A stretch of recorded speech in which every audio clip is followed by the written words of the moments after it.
Hey, so this is GN on a 5-minute chart, and I've gone back quite a way here. I think it's see if we can find the date, 4/11, 4:30, and it's just about the time where GN moves above the 633, and then so does the 50-day moving average. Then we get a pullback here. So I started looking at these pullbacks, and I'm thinking to myself, so I mean that pullback there is about 40 pips, which is probably a normal pullback as it's going up. And then so it pulls back to the 633. The candles are on it. They go below it. And then looks like we get a signal to buy right here. Now, the only thing wrong again is this is not a real big candle, but it's kind of a big candle. So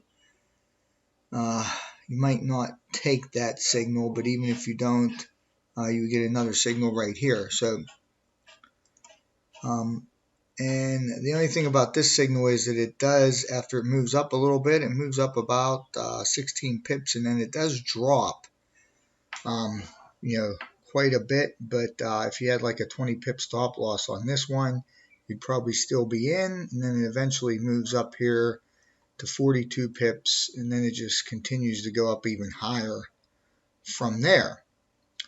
And then you see it just keeps going up, keeps going up. I'm sure you looked at this as well. But then right here, what's kind of interesting is you get a reversal. At some point, you have to get a reversal, and we have to be able to see this because it's important.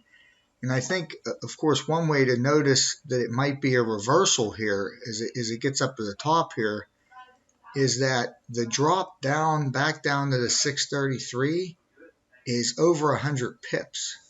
So it comes, back down to the 633 here, and then it gives, what we would see as a buy signal here, right? It comes down to the 633, and then we get a buy signal right here.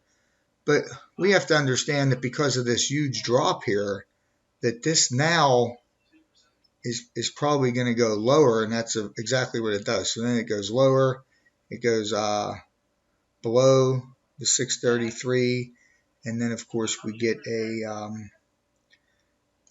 pullback to the 633, and then I guess that at some point here it gives a sell signal, but you don't really get this. You can't really take the signal until the 50 days below the 633, which is somewhere around here. So there you're going to move down 53 pips, and it just continues going down. Then it comes back up to the 200-day here, and then it kind of stays in a range here. But I thought that was interesting to see that we have to kind of understand here that when we see a pullback like this of like over 100 pips, that we can't then take a buy signal on that, because that's probably showing that there's going to be a change in momentum.